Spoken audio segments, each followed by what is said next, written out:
여러분, 나라는 존재는 대체 뭘까요? 과연 나를 나로 만드는 건 불멸의 영혼일까요? 아니면 내가 평생 쌓아온 이 기억들일까요? 와, 정말 근본적인 질문이죠. 오늘은 바로 이 문제를 두고 벌어진 아주 흥미진진한 사상 대결, 존 로크 대 전통 기독교의 이야기를 한번 제대로 파헤쳐 보겠습니다. 자, 한번 진지하게 생각해 보세요. 무엇이 당신을 당심으로 만드는 걸까요? 어제의 나와 오늘의 나, 심지어 10년 전의 나를 어떻게 같은 사람이라고 확신할 수 있는 거죠? 그 근거가 대체 뭘까요?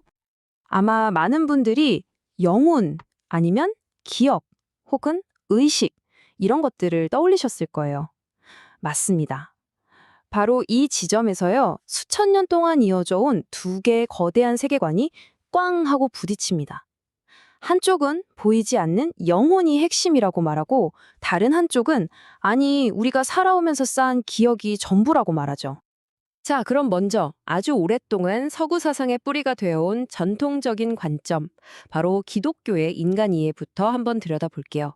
이 관점의 아주 중요한 특징은요, 인간의 정체성이 우리 자신에게서 시작되는 게 아니라는 겁니다. 여기서 핵심 키워드는 바로 이마고 데이, 라틴어인데요. 하나님의 형상이라는 뜻입니다. 이게 무슨 말이냐면 인간의 정체성, 즉 나라는 존재의 근본은 신이 우리에게 부여한 고유한 영혼에 있다는 거예요. 우리가 스스로를 만들어가는 게 아니라 신에 의해 이미 만들어진 존재라는 거죠. 바로 이 성경 구절이 그 생각에 아주 중요한 근거가 됩니다. 생기를 불어넣으셨다고 하잖아요. 여기서 생기는 그냥 숨쉬는 생명력, 그 이상을 의미해요. 이건 신적인 기원을 가진 영혼, 즉 신이 직접 우리에게 불어넣어준 우리 존재의 핵심, 바로 그 실체라는 뜻입니다. 그러니까 정리를 해보자면 전통적인 기독교 관점에서 인간은 영혼과 육체가 합쳐진 존재인 셈이죠. 그리고 우리의 진짜나 본질은 썩어 없어질 육체가 아니라 바로 하나님이 창조한 불멸의 영혼이라는 겁니다. 그리고 바로 이 변하지 않는 영혼 덕분에 우리가 늙고 변해도 여전히 나는 나일 수 있다는 거고요. 자, 그런데 이제 시대가 바뀝니다. 계몽주의 시대가 열리면서 존 노크라는 엄청난 철학자가 등장이에요. 그리고 이 사람이 나타나서 수천 년 동안 이어져 온 이 모든 전통적인 생각에 아주 근본적인 태클을 겁니다. 인간을 이해하는 무대 자체를 신학에서 철학으로, 눈에 보이지 않는 형이상학에서 우리가 경험하고 인식하는 문제로 확 바꿔버린 거죠. 로크의 생각은 타불라 라사라는 개념에서 시작해요. 이것도 라틴어인데 깨끗한 석판, 그러니까 백지라는 뜻이에요. 우리는 태어날 때부터 신의 형상이라든지 어떤 본성을 가지고 태어나는 게 아니라 말 그대로 아무것도 쓰여 있지 않은 하얀 종이처럼 텅 빈 상태로 태어난다고 본 거죠. 자, 그럼 이 하얀 종이는 대체 무엇으로 채워질까요? 로크는 그 과정을 딱 두 단계로 설명합니다. 첫 번째는 감각. 우리의 오감을 통해서 외부 세계의 정보를 막 받아들이는 거죠. 보고, 듣고, 맛보고. 그리고 두 번째는 반성입니다. 감각으로 들어온 정보들을 우리 마음속에서 이리저리 생각해보고, 조합하고, 연결하면서 지식을 만들어내는 과정이죠. 결국 모든 것은 경험에서 시작된다는 겁니다. 바로 이 지점에서 로크는 전통적인 관점과 완전히 다른 길을 가게 됩니다. 그는 영혼이라는 거 우리가 경험으로 알 수 있나요? 없죠. 증명할 수 있나요? 없죠. 그러니까 그건 그냥 증명할 수 없는 가설일 뿐이라고 딱 잘라 말합니다. 그래서 인간 정체성의 근거를 그런 애매한 것 말고 확실한 다른 곳에서 찾아야 한다고 생각했어요. 여기가 정말 중요합니다. 로크가 내놓은 답은 뭐였을까요? 바로 의식의 연속성입니다. 나를 나로 만드는 건 무슨 신비로운 영혼 같은 게 아니라 어제의 나를 오늘의 내가 기억하고 10년 전의 나를 지금의 내가 기억하는 바로 그 기억의 연결고리라는 거죠. 이 모든 경험을 이건 내 경험이야 라고 하나로 묶어낼 수 있는 능력. 로크는 바로 이것이야말로 우리 정체성의 전부라고 선언해버린 겁니다. 와, 당시로서는 정말 엄청나게 혁명적인 생각이었죠. 자, 이렇게 해서 우리는 인간을 바라보는 완전히 다른 두 개의 렌즈를 갖게 된 겁니다. 하나는 저 하늘의 신을 향하고 있고 다른 하나는 우리 자신의 내면, 우리의 의식을 향하고 있죠. 이 두 세계관이 구체적으로 어떻게 다른지 한번 조목조목 비교해 볼까요? 가장 근본적인 질문부터 시작해보죠. 인간은 대체 무엇인가? 로크에게 인간은 끊임없이 경험하고 생각하는 의식의 주체 그 자체예요. 하지만 기독교에서는요, 신이 창조한 영혼과 육체가 하나로 합쳐진 존재죠. 출발점부터가 완전히 다릅니다. 그럼 시간이 아무리 흘러도 나를 계속 나에게 해주는 건 뭘까요? 로크는 말합니다. 그건 바로 기억의 연속성이야. 반면에 기독교는 뭐라고 하죠? 아니, 우리 육체는 사라져도 영원히 존재하는 영혼, 바로 그 영혼이 핵심이야. 라고 답하죠. 이 표를 보시면 두 관점의 차이가 정말 한눈에 들어오죠. 인간의 본질이 뭐냐, 정체성의 기반이 뭐냐, 심지어 삶의 목적이 뭐냐까지 모든 질문에 대해서 완전히 다른 답을 내놓고 있어요. 쉽게 말해서 로크의 세계는 철저하게 우리 안에서, 우리 경험을 통해서 답을 찾으려고 하고요. 기독교의 세계는 우리 바깥에 있는 어떤 초월적인 존재로부터 답을 찾으려고 하는 겁니다. 그렇다면 이런 로크의 혁명적인 생각에 대해 전통적인 기독교 쪽에서는 어떻게 생각했을까요? 당연히 가만히 있지 않았겠죠. 아주 심각한 문제점들이 있다고 비판하기 시작합니다. 기독교 신학자들이 제기한 비판은 크게 세 가지로 정리해 볼 수 있는데요.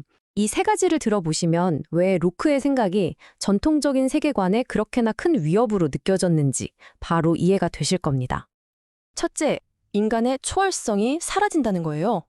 만약 영혼이 없다면 인간이 신의 형상이라는 특별한 존재가 아니라 그냥 좀 복잡한 기계나 어떤 심리적인 현상으로 떨어져 버리는 거 아니냐는 거죠. 둘째는 이성 중심주의의 문제입니다. 기독교에서는 인간의 이성이 죄 때문에 불완전하다고 보는데 로크는 이 이성을 너무 믿는다는 거예요. 마치 이성이 모든 걸 판단할 수 있는 것처럼 말이죠. 그리고 마지막, 이게 아마 가장 치명적인 지점일 텐데요. 바로 죽음 이후의 문제입니다. 만약 내 정체성이 오직 기억에만 달려있다면 내가 죽어서 내가 멈추는 순간 나라는 존재도 그냥 그걸로 끝, 영원히 사라져버리는 걸까요? 정말 심각한 질문이죠. 그런데 말이죠. 여기서 정말 흥미로운 반전이 하나 있습니다. 로크의 이런 강력한 도전이 역설적이게도 기독교 신학에 완전히 새로운 문을 열어주는 계기가 되었다는 점이에요.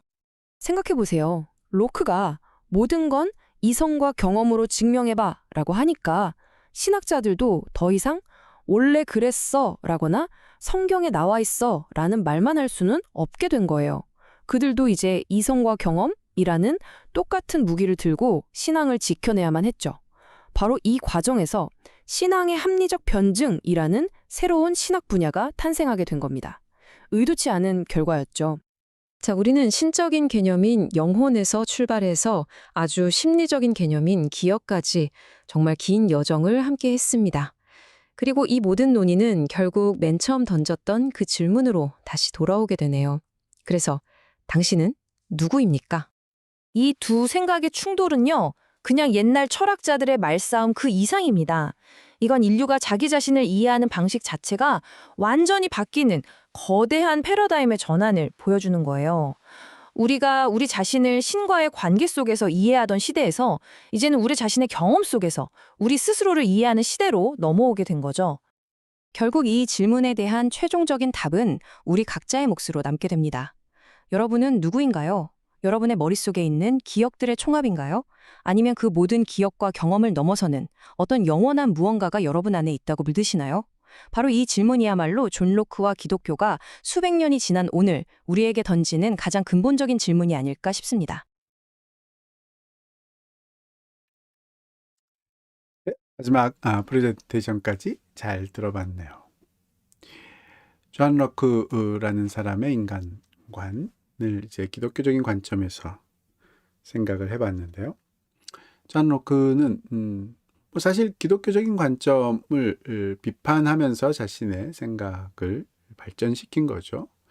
영혼이라는 것을 우리가 경험할 수 없다라는 것, 경험으로 영혼의 존재를 증명할 수 없다. 글쎄요. 제가 보기에는 우리 내면의 가장 직접적이고 분명한 직관적 경험이 나는 영혼이다라는 사실인 것 같은데 그거를 객관적으로 증명하기가 어려울 뿐이지 경험적으로는 굉장히 이 주관적 경험으로는 굉장히 확실한 요소라고 보여지는데 존 로크의 경험주의자인 존 로크에게는 그것이 이제 만족스럽지 않은 경험이라는 것은 육체가 가지고 있는 5가지 감각으로 경험되는 것만을 경험이라고 한다. 라고 이야기하는 것 같지 않나. 실제로도 그렇고요.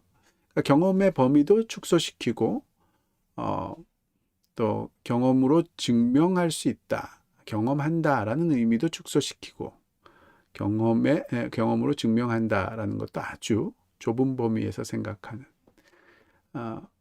그래서 유일하게 존 라크의 그 범위에 맞는 대답을 하려면 기억밖에는 인간의 의식의 연속성을 가져다주는 기억이 인간이다 라고 밖에는 할 수 없는데 그렇다 할지라도 그것이 좋은 대답이 될 수 없다는 건 뭐 금방 존 로크도 깨달을 수 있었지 않았을까? 뭐 저는 개인적으로 그렇게 생각이 드는데 왜 그 주장을 계속 유지했을지 오히려 그것이 의문이 드네요.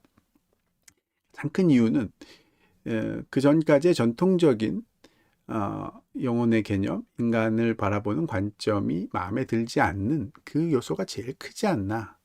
아무리 생각해도 그것이 가장 큰 동기이지 않나라고 보여지는데요. 재밌게도 계몽주의 이전까지는 앞에서 살펴봤던 고대인들의 영혼의 개념과 거의 같은 인간은 영혼이다. 인간의 정체성의 기반은 보이지 않는 영혼이 인간의 정체성을 주고 육체는 계속 변하지만 변하지 않고 나라는 그 정체성, 변하지 않는 정체성을 가져다 주는 그 기반이 되는 영혼이 분명히 있다라는 직관을 공유를 한 거죠. 기독교적인 관점이 고대인과 차이가 있다면 육체에 관한 관점이라고 보여지고요.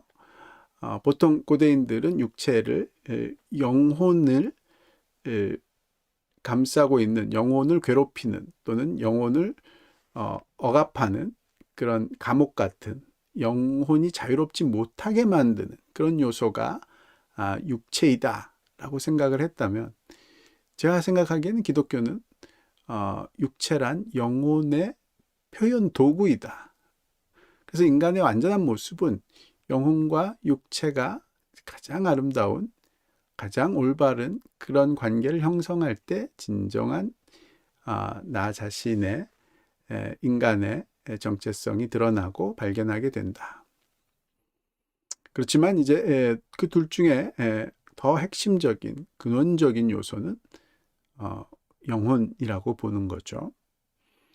그러니까 영혼에 관한 관점의 차이라기보다는 육체에 관한 관점의 차이가 고대인과 전통적인 기독교 사이의 차이라면 계몽주의 시대에 이르러서는 그 영혼의 개념을 완전히 뒤바꿔 버리고 싶은 영혼이라는 것 자체를 믿는 것은 사실 이성적인 요소가 전혀 아닌 그냥 순수한 신앙적인 요소다라고만 생각하게 되는 그런 면이지 않나 그렇게 보여지네요. 물론 이제 노트북 LM은 이런 식의 계몽주의적인 인간관이 만족스러운 건 아니지만 적어도 신앙과 이성의 조화, 대화 뭐 이런 것에 문을 열었다. 그래서 합리적인 변증이 가능하게 했다. 뭐 이렇게 이야기하는데 그건 제가 보기에는 완전히 잘못된 판단이다. 그러니까 현대인들이 그런 식으로 생각하는 사람이 많아서 라지 랭귀지 모델을 통해서 자신을 표현하는 이 AI는 이제 그런 오류를 만든다고 봐요. 그렇지만 뭐 실제 역사는 중세가 바로 중세의 가장 말하자면 대표적인 기독교 프로젝트가 신앙과 이성의 조화였죠. 그걸 조화가 이제 성공했느냐, 성공하지 못했느냐, 그 차이, 그 관점의 차이가 있을 수는 있었지만, 중세 때는 신앙 위주고, 계몽주의 시대 근대에 와서 신앙과 이성의 대화가 또는 조화가 시도됐다. 이렇게 보는 것은 이제 역사를 완전히 잘못 보는 그런 관점이고 AI의 오류다. 제게는 그렇게 보이네요.